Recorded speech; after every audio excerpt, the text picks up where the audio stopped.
টক করবো। গরম জল করতে দিয়েছি, পাতাগুলো সিদ্ধ করে নেব। দিলাম দুধ, দিলাম কতগুলো কাঁচা লঙ্কা দিলাম। এবারে এগুলো সিদ্ধ করে নেব, ঢেকে দেবো।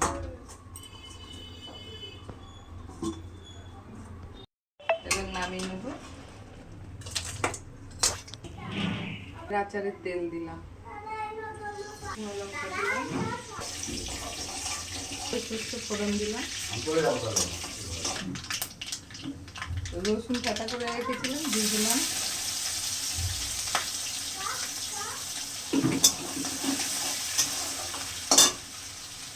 ঠিক আছে, এবার পেঁয়াজ কুচি রেখেছিলাম একটা বড় সাইজের, দিয়ে দিলাম।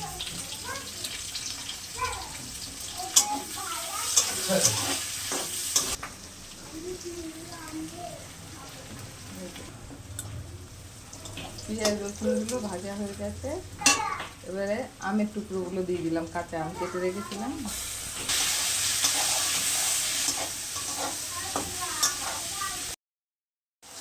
এগুলো একটু ভাজা হয়ে গেছে ভালো করে।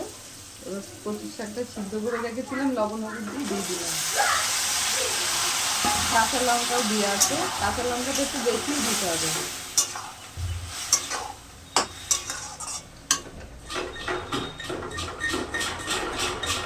একটু চিনি দিয়ে দিলাম, পুরো শুকিয়ে ফেলবো।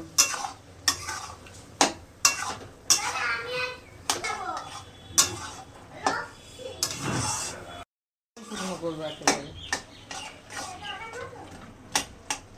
লঙ্কাটা একটু বেশি দিতে হবে, আর কেউ যদি লঙ্কা কম খায় কম দেবে।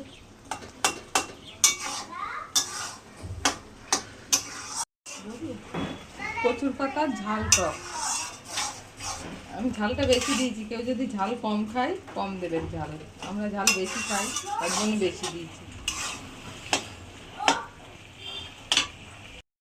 আম তেল যদি কারো বাড়ি না থাকে সর্ষের তেলে করবেন।